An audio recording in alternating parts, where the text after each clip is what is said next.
Whose Body? Chapter 5. Mr. Parker was a bachelor, and occupied a Georgian but inconvenient flat at No. 12 Great Ormond Street, for which he paid £1 a week. His exertions in the cause of civilization were rewarded not by the gift of diamond rings from empresses or munificent cheques from grateful prime ministers, but by a modest though sufficient salary, drawn from the pockets of the British taxpayer. He awoke after a long day of arduous and inconclusive labour to the smell of burnt porridge. Through his bedroom window, hygienically open top and bottom, a raw fog was rolling slowly in, and the sight of a pair of winter pants, flung hastily over a chair the previous night, fretted him with a sense of the sordid absurdity of the human form. The telephone bell rang, and he crawled wretchedly out of bed and into the sitting-room, where Mrs. Munns, who did for him by the day, was laying the table, sneezing as she went. Mr. Bunter was speaking. "His lordship says he'd be very glad, sir, if you could make it convenient to step round to breakfast." If the odour of kidneys and bacon had been wafted along the wire, Mr. Parker could not have experienced a more vivid sense of consolation. "Tell his lordship I'll be with him in half an hour," he said, thankfully, and plunging into the bathroom, which was also the kitchen, he informed Mrs. Munns, who was just making tea from a kettle which had gone off the boil, that he should be out to breakfast. "You can take the porridge home for the family," he added viciously, and flung off his dressing-gown with such determination that Mrs. Munns could only scuttle away with a snort. A 19 bus deposited him in Piccadilly only 15 minutes later than his rather sanguine impulse had prompted him to suggest, and Mr. Bunter served him with glorious food, incomparable coffee, and the Daily Mail before a blazing fire of wood and coal. A distant voice singing the Et iterum venturus est from Bach's Mass in B minor proclaimed that for the owner of the flat cleanliness and godliness met at least once a day, and presently Lord Peter roamed in, moist and verbena-scented, in a bathrobe cheerfully patterned with unnaturally variegated peacocks. "Morning, old dear," said that gentleman. "Beast of a day, ain't it? Very good of you to trundle out in it, but I had a letter I wanted you to see, and I hadn't the energy to come round to your place. Bunter and I have been making a night of it." "What's the letter?" asked Parker. "Never talk business with your mouth full," said Lord Peter reprovingly. "Have some Oxford marmalade, and then I'll show you my Dante. They brought it round last night. What ought I to read this morning, Bunter?" "Lord Erith's collection is going to be sold, my lord. There is a column about it in the Morning Post. I think your lordship should look at this review of Sir Julian Frecky's new book on the psychological basis of the conscience in the Times Literary Supplement. Then there is a very singular little burglary in the Chronicle, my lord, and an attack on titled families in the Herald. Rather ill-written, if I may say so, but not without unconscious humour which your lordship will appreciate." "All right, give me that and the burglary," said his lordship. "I have looked over the other papers," pursued Mr. Bunter, indicating a formidable pile, "and marked your lordship's after-breakfast reading." "Oh, pray don't allude to it," said Lord Peter. "You take my appetite away." There was silence, but for the crunching of toast and the crackling of paper. "I see they adjourned the inquest," said Parker presently. "Nothing else to do," said Lord Peter. "But Lady Levy arrived last night, and will have to go and fail to identify the body this morning, for Suggs' benefit." "Time, too," said Mr. Parker shortly. Silence fell again. "I don't think much of your burglary, Bunter," said Lord Peter. "Competent, of course, but no imagination. I want imagination in a criminal. Where's the Morning Post?" After a further silence, Lord Peter said, "You might send for the catalogue, Bunter. That Apollonius Rhodius might be worth looking at. No, I'm damned if I'm going to stodge through that review, but you can stick the book on the library list if you like. His book on crime was entertaining enough as far as it went, but the fellow's got a bee in his bonnet. Thinks God's a secretion of the liver. All right once, in a way, but there's no need to keep on about it. There's nothing you can't prove if your outlook is only sufficiently limited. Look at Sugg." "I beg your pardon?" said Parker. "I wasn't attending. Argentines are studying a little, I see." "Milligan," said Lord Peter. "Oil's in a bad way. Levy's made a difference there. That funny little boom in Peruvians that came on just before he disappeared has died away again. I wonder if he was concerned in it. Do you know it all?" "I'll find out," said Lord Peter. "What was it?" "Oh, an absolutely dud enterprise that hadn't been heard of for years. It suddenly took a little lease of life last week. I happened to notice it because my mother got let in for a couple of 100 shares a long time ago. It never paid a dividend. Now it's petered out again." Wimsey pushed his plate aside and lit a pipe. "Having finished, I don't mind doing some work," he said. "How did you get on yesterday?" "I didn't," replied Parker. "I sleuthed up and down those flats in my own bodily shape and 2 different disguises. I was a gas meter man and a collector for a home of lost doggies. I didn't get a thing to go on, except a servant in the top flat at the Battersea Bridge Road end of the row, who said she thought she'd heard a bump on the roof one night. Asked which night, she couldn't rightly say. Asked if it was Monday night, she thought it very likely. Asked if it mightn't have been in that high wind on Saturday night that blew the chimney-pot off. She couldn't say but what it might have been. Asked if she was sure it was on the roof and not inside the flat. Said to be sure they did not find a picture tumble down next morning. Very suggestible girl. I saw your friends, Mr. and Mrs. Appledore, who received me coldly, but could make no definite complaint about Thipps, except that his mother dropped her H's, and that he once called on them uninvited, armed with a pamphlet about anti-vivisection. The Indian colonel on the first floor was loud, but unexpectedly friendly. He gave me Indian curry for supper and some very good whiskey, but he's a sort of hermit, and all he could tell me was that he couldn't stand Mrs. Appledore." "Did you get nothing at the house?" "Only Levy's private diary. I brought it away with me. Here it is. It doesn't tell one much, though. It's full of entries like Tom and Annie to dinner, and my dear wife's birthday, gave her an old opal ring. Mr. Arbuthnot dropped in to tea. He wants to marry Rachel, but I should like someone steadier for my treasure.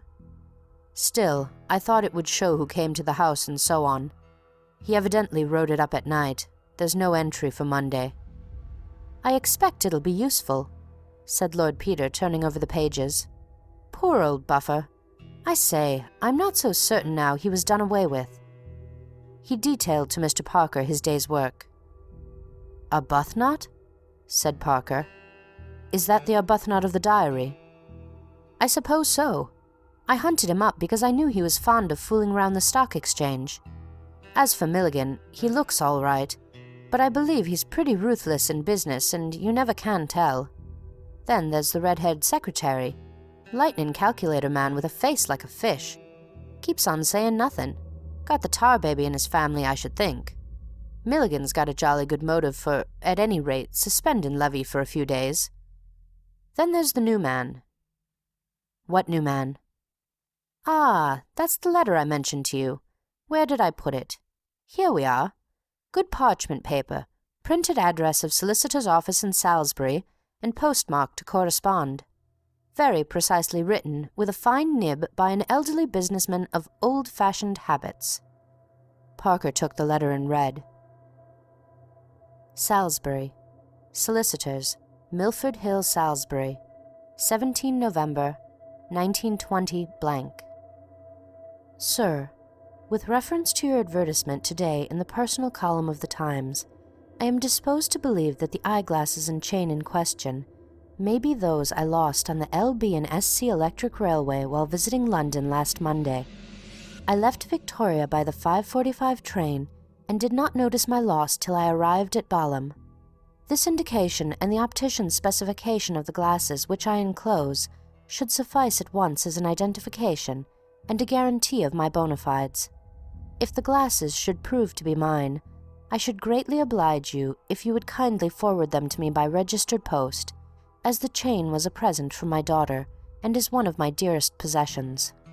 Thank you in advance for this kindness, and regretting the trouble which I shall be putting you to, I am, yours very truly, Thomas Cripplesham.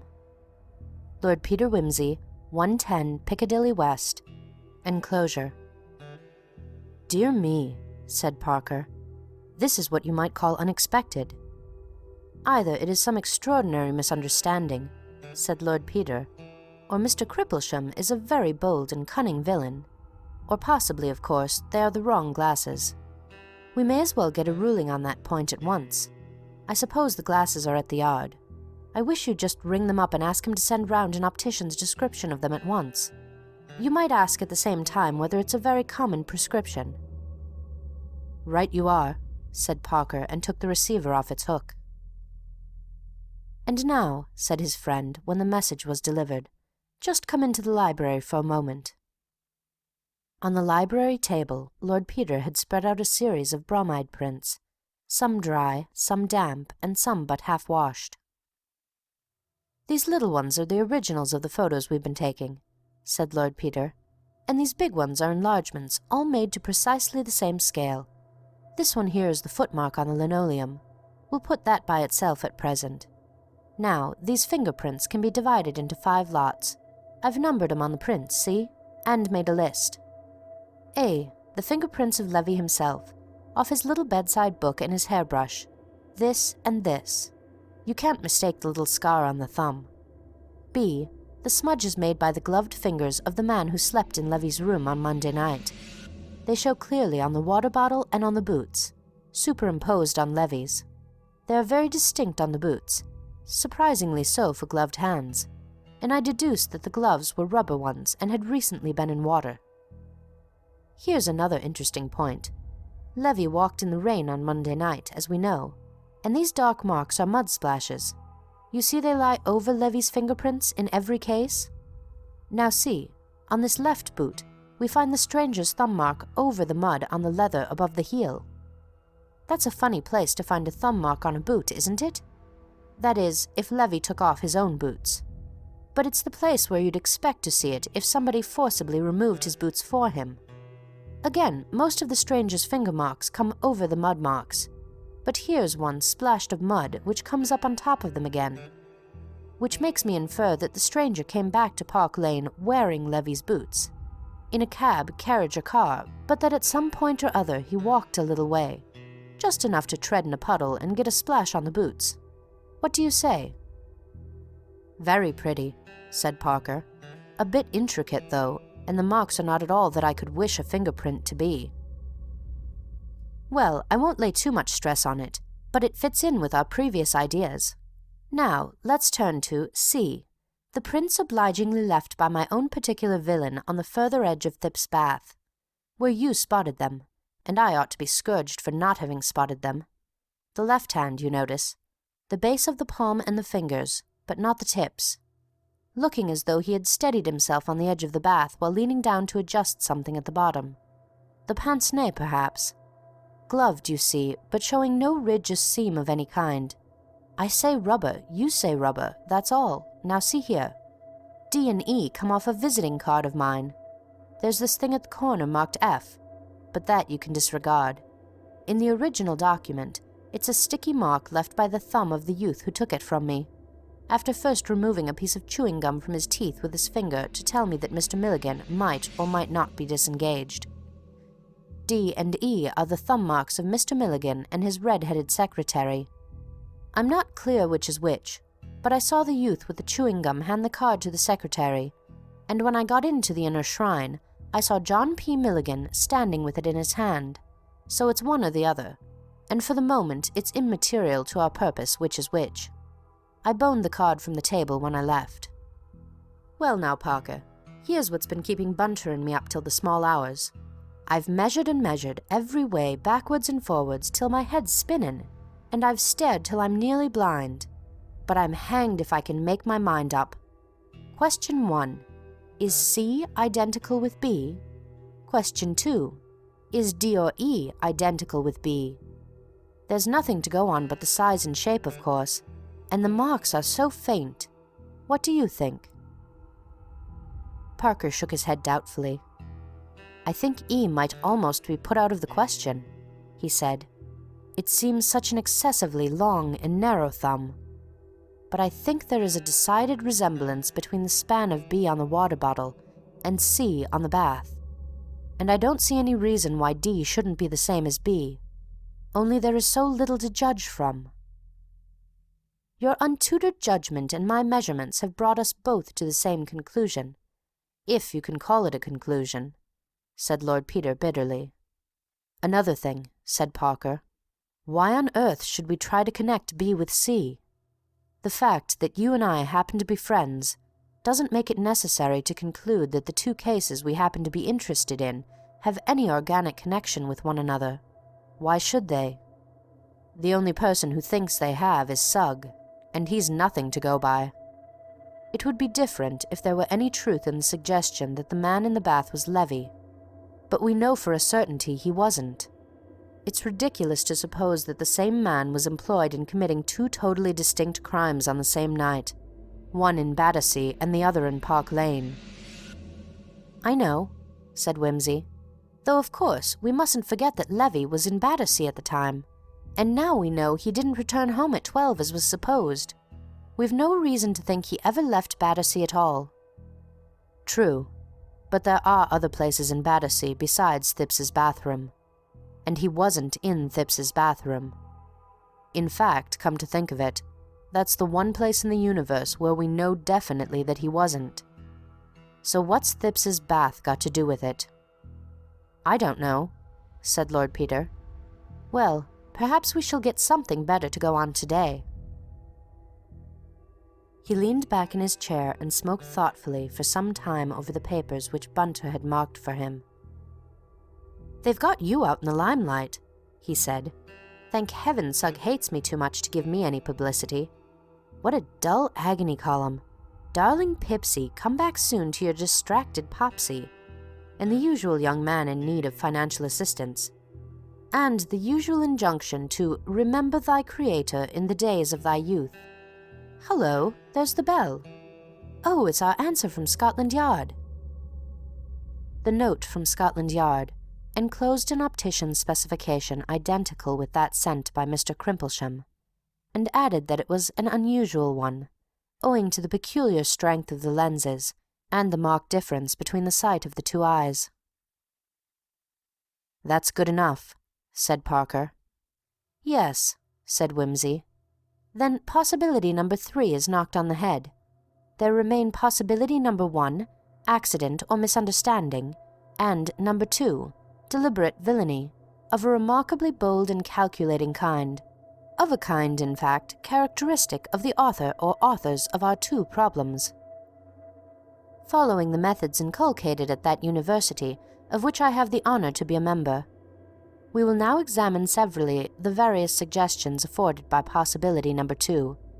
This possibility may be again subdivided into 2 or more hypotheses.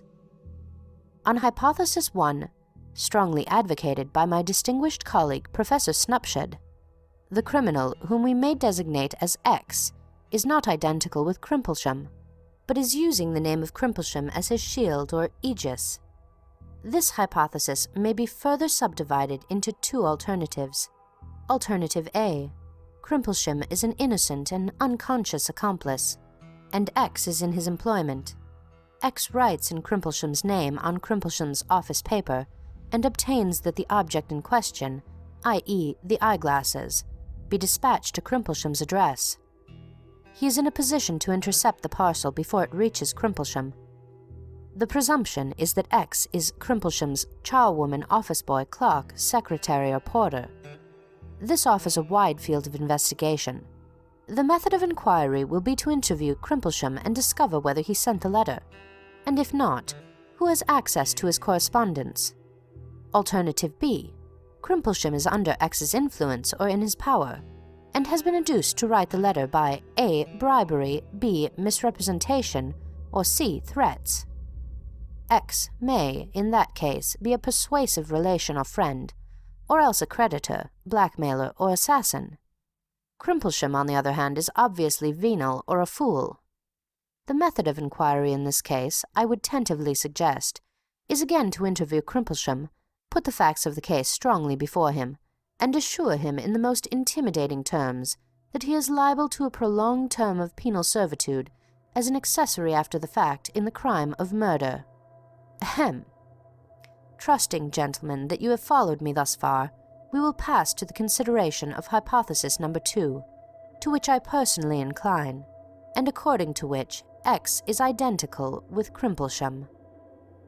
In this case, Crimplesham, who is, in the words of an English classic, a man of infinite resource and sagacity, correctly deduces that, of all people, the last whom we shall expect to find answering our advertisement is the criminal himself. Accordingly, he plays a bold game of bluff. He invents an occasion on which the glasses may very easily have been lost or stolen, and applies for them. If confronted, nobody will be more astonished than he to learn where they were found. He will produce witnesses to prove that he left Victoria at 5:45 and emerged from the train at Balham at the scheduled time, and sat up all Monday night playing chess with a respectable gentleman well known in Balham. In this case, the method of inquiry will be to pump the respectable gentleman in Balham, and if he should happen to be a single gentleman with a deaf housekeeper, it may be no easy matter to impugn the alibi, since, outside detective romances, few ticket collectors and bus company conductors keep an exact remembrance of all the passengers passing between Balham and London on any and every evening of the week. Finally, gentlemen, I will frankly point out the weak point of all these hypotheses, namely, that none of them offers any explanation as to why the incriminating article was left so conspicuously on the body in the first instance. Mr. Parker had listened with commendable patience to this academic exposition. Might not X, he suggested, be an enemy of Crimplesham's, who designed to throw suspicion upon him? He might. In that case he should be easy to discover, since he obviously lives in close proximity to Crimplesham and his glasses, and Crimplesham, in fear of his life, will then be a valuable ally for the prosecution. How about the first possibility of all misunderstanding or accident? Well, for purposes of discussion, nothing, because it really doesn't afford any data for discussion. In any case, said Parker, the obvious course appears to be to go to Salisbury. That seems indicated, said Lord Peter. Very well, said the detective. Is it to be you or me or both of us? It is to be me, said Lord Peter, and that for 2 reasons. First, because if, by possibility number 2, hypothesis 1, alternative A, Crimplesham is an innocent cat's paw, the person who put in the advertisement is the proper person to hand over the property. Secondly, because if we are to adopt hypothesis 2, we must not overlook the sinister possibility that Crimplesham, X, is laying a careful trap to rid himself of the person who so unwarily advertised in the daily press his interest in the solution of the Battersea Park mystery. That appears to me to be an argument for our both going, objected the detective. Far from it, said Lord Peter. Why play into the hands of Crimplesham X by delivering over to him the only 2 men in London with the evidence, such as it is, and shall I say the wits, to connect him with the Battersea body? But if we told the Yard where we were going, and we both got nobbled, said Mr. Parker, it would afford strong presumptive evidence of Crimplesham's guilt, and anyhow, if he didn't get hanged for murdering the man in the bath, he'd at least get hanged for murdering us. Well, said Lord Peter, if he only murdered me, you could still hang him. What's the good of wasting a sound, marriageable young man like yourself? Besides, how about old Levy? If you're incapacitated, do you think anybody else is going to find him?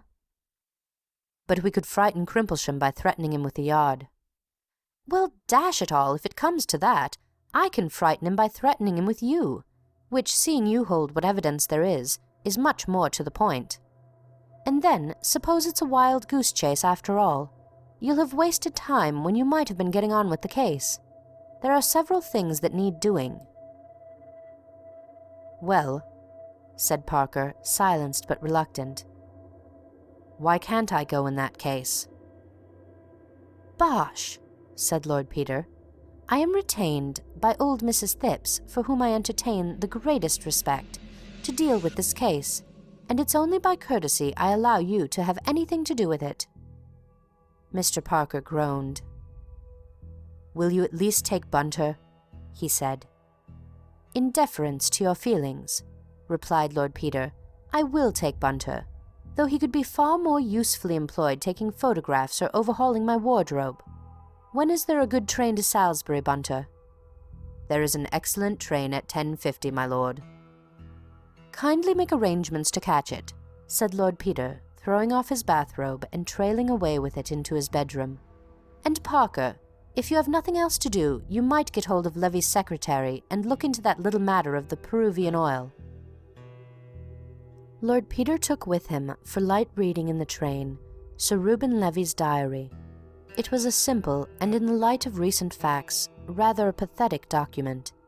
The terrible fighter of the Stock Exchange, who could with one nod set the surly bear dancing, or bring the savage bull to feed out of his hand, whose breath devastated whole districts with famine, or swept financial potentates from their seats, was revealed in private life as kindly, domestic, innocently proud of himself and his belongings, confiding, generous, and a little dull.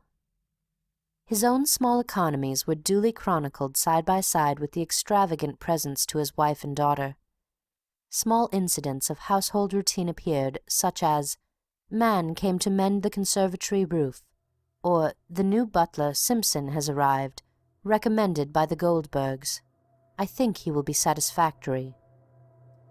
All visitors and entertainments were duly entered, from a very magnificent lunch to Lord Dewsbury, the Minister for Foreign Affairs, and Dr. Jabez K. Wart, the American plenipotentiary, through a series of diplomatic dinners to eminent financiers, down to intimate family gatherings of persons designated by Christian names or nicknames. About May, there came a mention of Lady Levy's nerves, and further reference was made to the subject in subsequent months. In September, it was stated that Freckey came to see my dear wife, and advised complete rest and change of scene. She thinks of going abroad with Rachel. The name of the famous nerve specialist occurred as a diner or luncher about once a month, and it came into Lord Peter's mind that Freckey would be a good person to consult about Levy himself. "People sometimes tell things to the doctor," he murmured to himself.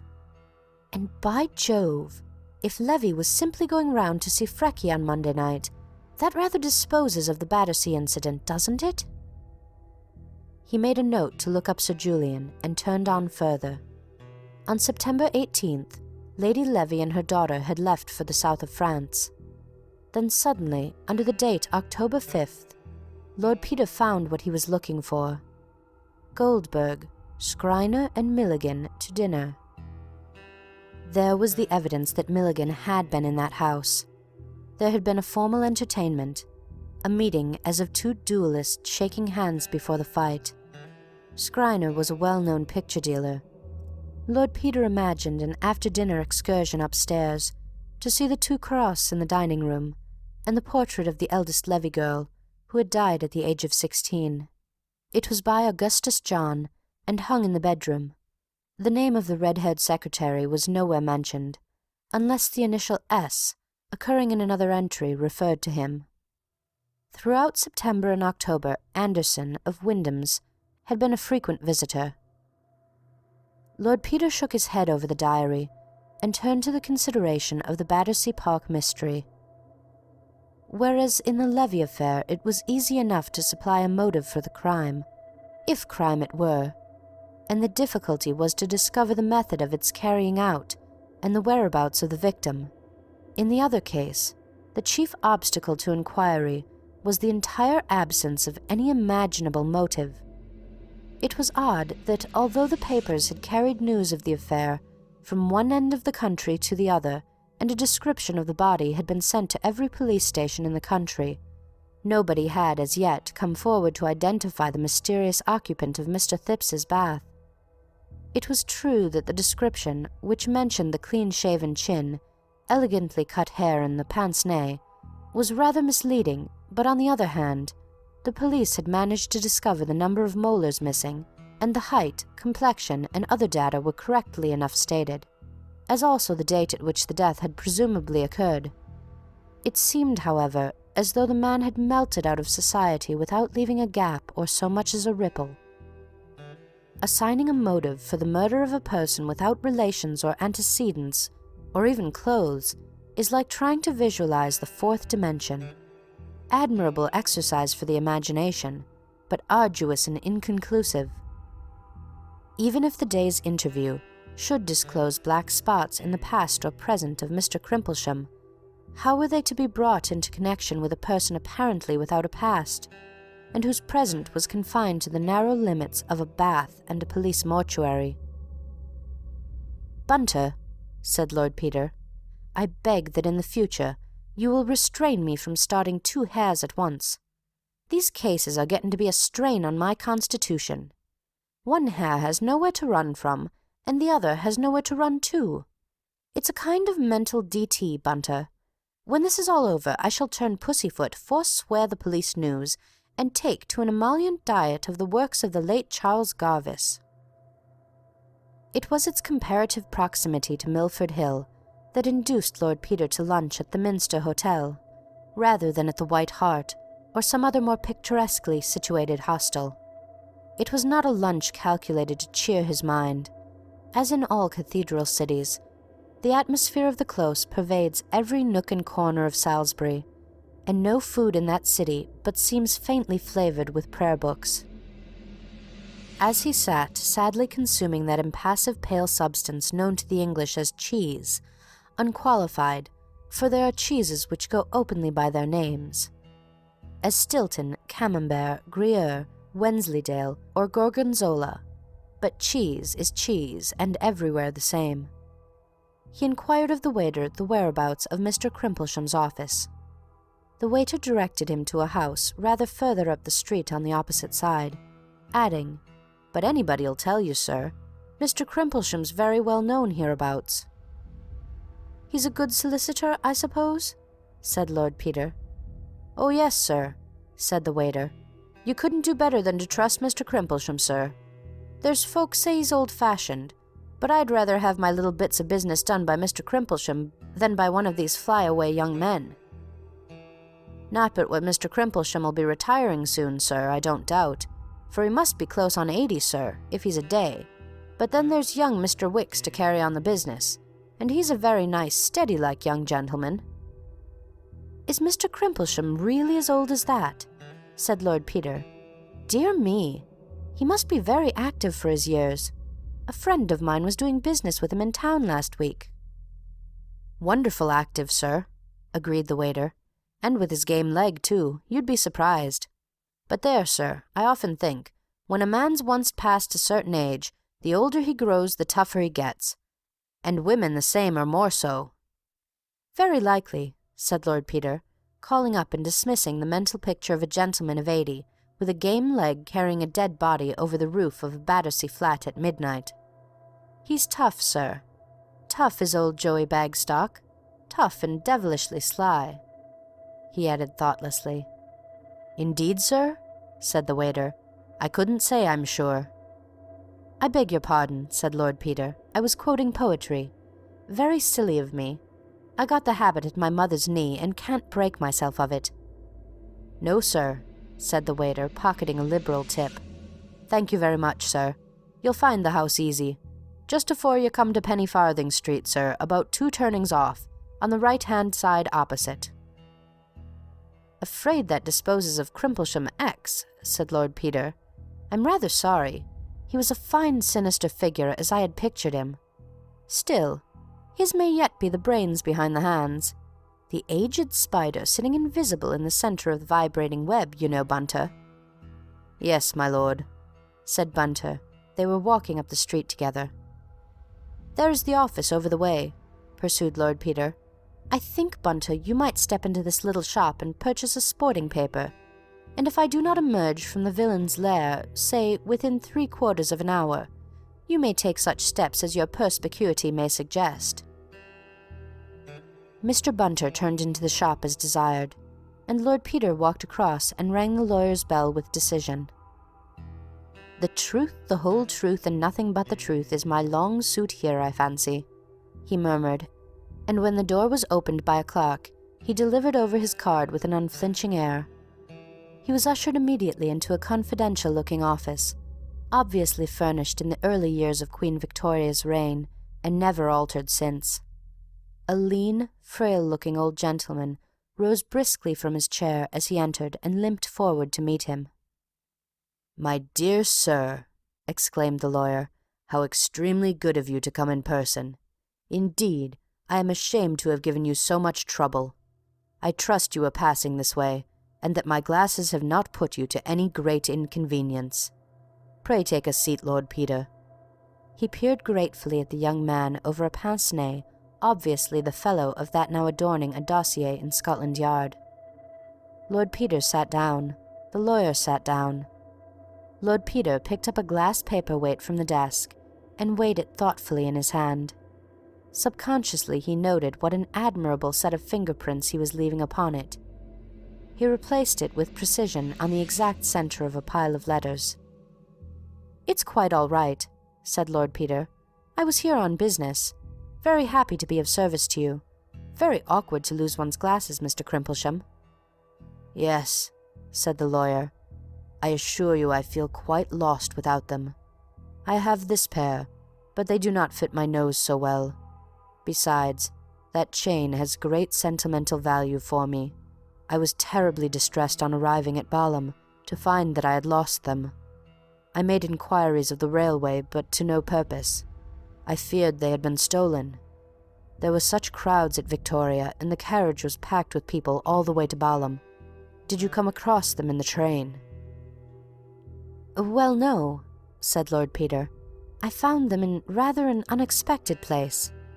Do you mind telling me if you recognized any of your fellow travellers on that occasion?" The lawyer stared at him. "Not a soul," he answered. "Why do you ask?" "Well," said Lord Peter, "I thought perhaps the person with whom I found them might have taken them for a joke." The lawyer looked puzzled. "Did the person claim to be an acquaintance of mine?" he inquired. "I know practically nobody in London, except the friend with whom I was staying in Balham, Dr. Philpotts, and I should be very greatly surprised at his practising a jest upon me. He knew very well how distracted I was about the loss of the glasses. My business was to attend a meeting of shareholders in Medlicott's bank, but the other gentlemen present were all personally unknown to me, and I cannot think that any of them would take so great a liberty. In any case," he added, "as the glasses are here, I will not inquire too closely into the matter of their restoration. I am deeply obliged to you for your trouble." Lord Peter hesitated. "Pray forgive my seeming inquisitiveness," he said, "but I must ask you another question. It sounds rather melodramatic, I'm afraid, but it's this. Are you aware that you have any enemy, anyone, I mean, who would profit by your, decease or disgrace?" Mr. Crimplesham sat frozen into stony surprise and disapproval. "May I ask the meaning of this extraordinary question?" he inquired stiffly. "Well," said Lord Peter, "the circumstances are a little unusual. You may recollect that my advertisement was addressed to the jeweller who sold the chain."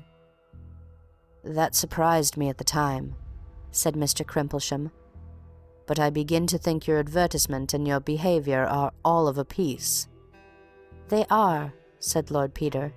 "As a matter of fact, I did not expect the owner of the glasses to answer my advertisement. Mr. Crimplesham, you have no doubt read what the papers have to say about the Battersea Park mystery. Your glasses are the pair that was found on the body, and they are now in the possession of the police at Scotland Yard, as you may see by this." He placed the specification of the glasses and the official note before Crimplesham. "Good God!" exclaimed the lawyer. He glanced at the paper and then looked narrowly at Lord Peter. "Are you yourself connected with the police?" he inquired. "Not officially," said Lord Peter. I am investigating the matter privately in the interest of one of the parties." Mr. Crimplesham rose to his feet. "My good man," he said, "this is a very impudent attempt, but blackmail is an indictable offence, and I advise you to leave my office before you commit yourself." He rang the bell. "I was afraid you'd take it like that," said Lord Peter. "It looks as though this ought to have been my friend Detective Parker's job after all." He laid Parker's card on the table beside the specification, and added, "If you should wish to see me again, Mr. Crimplesham, before tomorrow morning, you'll find me at the Minster Hotel." Mr. Crimplesham disdained to reply further than to direct the clerk who entered to show this person out. In the entrance, Lord Peter brushed against a tall young man who was just coming in, and who stared at him with surprised recognition. His face, however, aroused no memories in Lord Peter's mind, and that baffled nobleman, calling out Bunter from the newspaper shop, departed to his hotel to get a trunk call through to Parker. Meanwhile, in the office, the meditations of the indignant Mr. Crimplesham were interrupted by the entrance of his junior partner. "I say," said the latter gentleman, "has somebody done something really wicked at last? Whatever brings such a distinguished amateur of crime on our sober doorstep?" "I have been the victim of a vulgar attempt at blackmail," said the lawyer, "an individual passing himself off as Lord Peter Wimsey." "But that is Lord Peter Wimsey," said Mr. Wicks. "There's no mistaking him. I saw him give evidence in the Attenbury Emerald case. He's a big little pot in his way, you know, and goes fishing with the head of Scotland Yard." "Oh dear," said Mr. Crimplesham. Fate arranged that the nerves of Mr. Crimplesham should be tried that afternoon. When, escorted by Mr. Wicks, he arrived at the Minster Hotel, he was informed by the porter that Lord Peter Wimsey had strolled out, mentioning that he thought of attending evensong. "But his man is here, sir," he added, "if you'd like to leave a message." Mr. Wicks thought that on the whole it would be well to leave a message. Mr. Bunter, on inquiry, was found to be sitting by the telephone, waiting for a trunk call. As Mr. Wicks addressed him, the bell rang, and Mr. Bunter, politely excusing himself, took down the receiver. "Hello," he said. "Is that Mr. Parker? Oh, thanks. Exchange? Exchange. Sorry, can you put me through to Scotland Yard? Excuse me, gentlemen, keeping you waiting. Exchange. All right. Scotland Yard. Hello. Is that Scotland Yard? Is Detective Parker round there? Can I speak to him? I shall have done in a moment, gentlemen. Hello, is that you, Mr. Parker? Lord Peter would be much obliged if you could find it convenient to step down to Salisbury, sir. Oh, no, sir, he is in excellent health, sir. Just stepped round to hear evensong, sir. Oh, no, I think tomorrow morning would do excellently, sir. Thank you, sir." End of Chapter 5.